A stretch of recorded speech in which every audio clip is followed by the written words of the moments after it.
Hello everybody and welcome back to SkySaga Make It Real. So today we're going to be working with this shape in front of me, and some of you may have already guessed exactly what it is that we're going to be building today.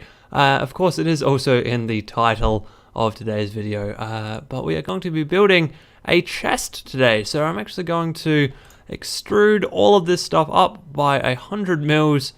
Because that is going to be the size of today's chest. So this should have come in at exactly 100 mils wide, but it doesn't seem to have.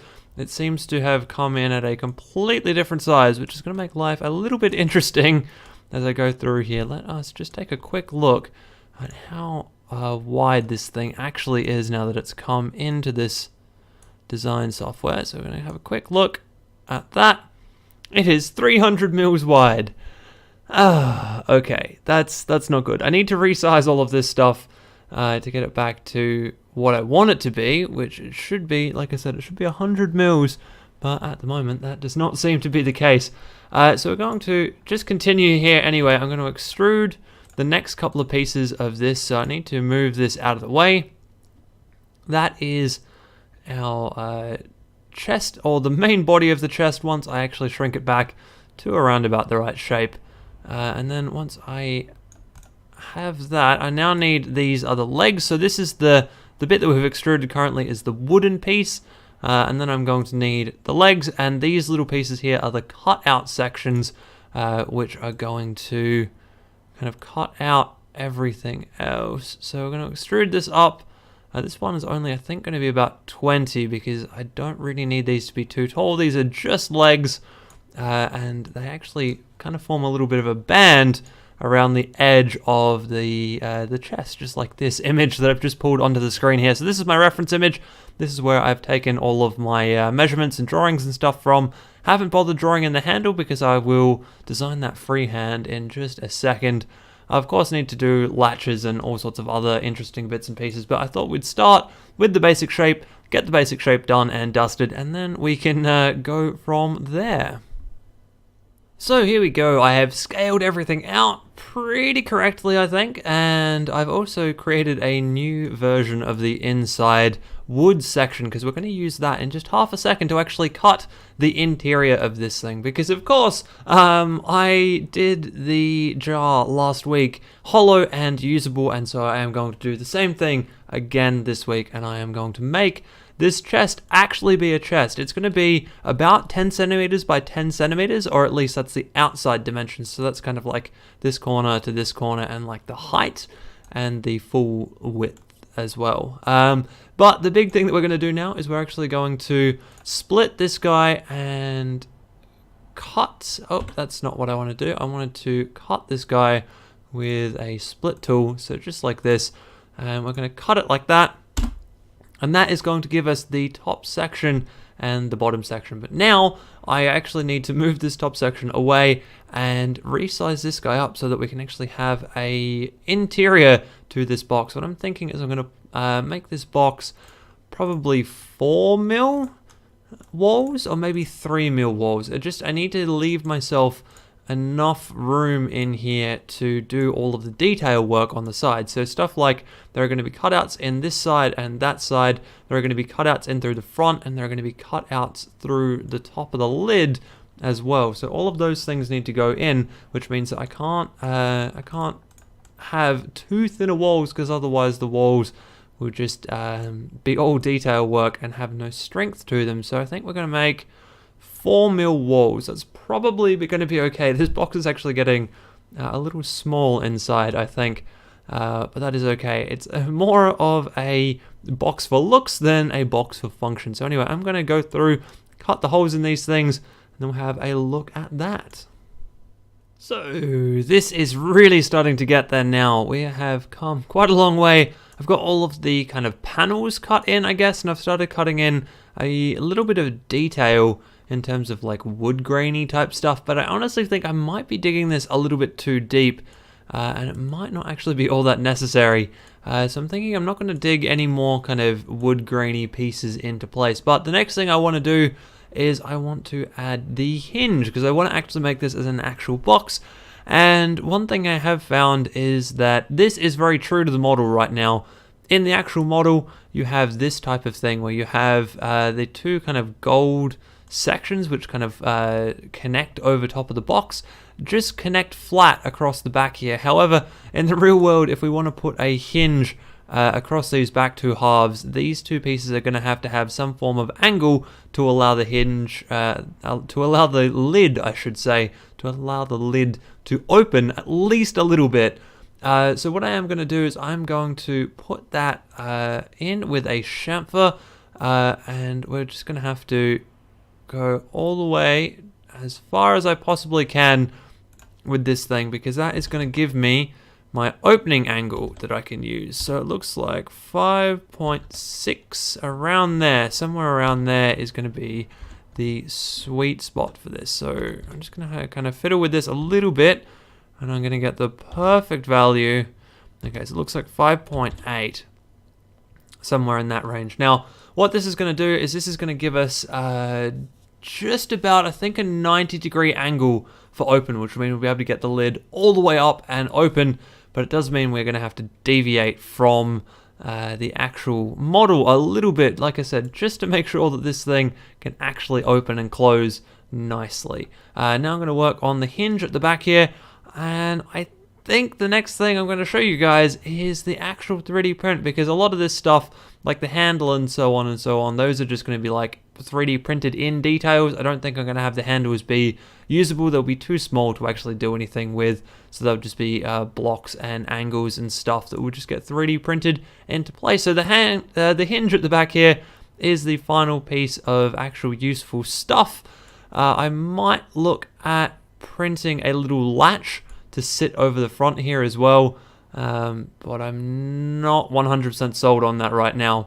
I also need to work out exactly how and when I'm printing this bar. So these gold bars are going to be printed together, but I don't know about this guy yet. I haven't really thought too far ahead in terms of actually printing all this stuff up, but like I said, you should start seeing some time lapses right about now.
And so that did not actually go well. This is what I attempted to print out, and as you can see, so we've got the gold rings, and then we also have these nice little hinge sections across the back here. Now, these hinge sections, if we have a quick look at these, they are very, very thin. They're about 1 mil thick, and that was just absolutely not enough.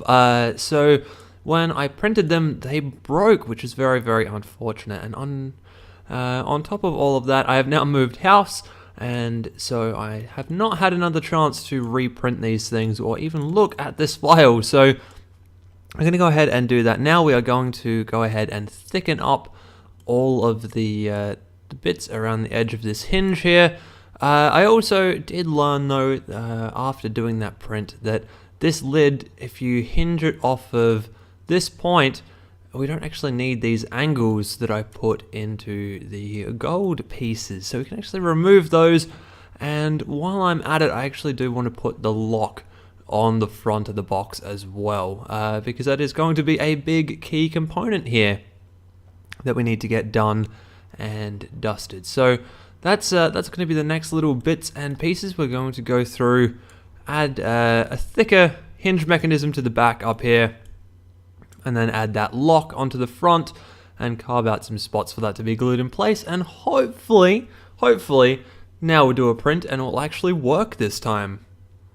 And here it is, the final product. But before we actually have too close a look at this thing, I just want to have a quick look at the old version. So this is the old version over here, and as you can see, the actual hinges at the back here snapped when I was trying to get support material and stuff out of them. They just weren't very strong and just ended up breaking, and that really didn't work too well. Also, this version didn't have a latch on the front, and that meant that this thing wasn't actually really all that usable as a chest or a box. It was just gonna sit there. The lid wasn't ever gonna like click down into place or anything, and it wasn't gonna look right. That was the other thing. So this guy is actually complete with a latch, although at this point in time I have a feeling I've printed this latch a little bit too thick.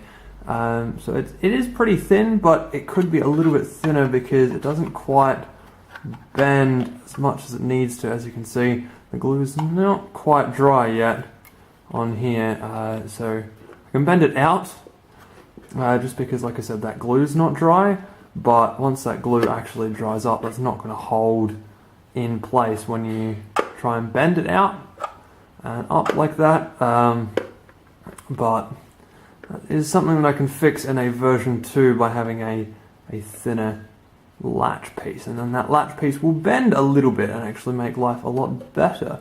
But yeah, so here you go. This is sides of the chest. I did decide not to go ahead and, well, I decided to go ahead and not add handles, just because I like it without handles. Actually, I got to that point in the design where I was choosing whether or not I was going to put handles into it, and I really decided against them purely because they don't look all that good, and I like the box and chest as it sits here, completely without those handles on the side. Now, this is actually the first print that involves something other than 3D printed parts. At the back here we have 2 M3 screws that go through the back hinge. There's a nut on the inside and there's a screw coming in from the outside. These of course had to be put on before I glued these gold bands in place, because the screws don't go through when the gold bands are there. But that's okay, as long as you build this thing in the right order, everything just works, which is really, really cool. Yeah, and also, as I said, it actually works as a real box, which is very awesome. I need to get that latch sorted out, but it does actually work. Now, this is one of these projects where hopefully, if the beta runs on, or waiting for the beta runs on a little bit longer, we will be pulling this thing out again at a later date, upsizing it, making the improvements we need to on this latch, and printing it a whole lot bigger, actually, because this one is obviously just a small box. Could probably actually be used as a jewellery box or something along those lines, because it's kind of like just fist size, basically. So, like I said, it's a nice, cool little, interesting box, I guess, as a SkySaga chest. But yeah, definitely one that I want to be upgrading and upsizing at some point in the near future. So there you go, that has been a little bit of a long time coming because of the moving of houses and this issue with the box breakage. Anyway, I hope you guys enjoyed that one, and I will see you next week for another Make It Real video.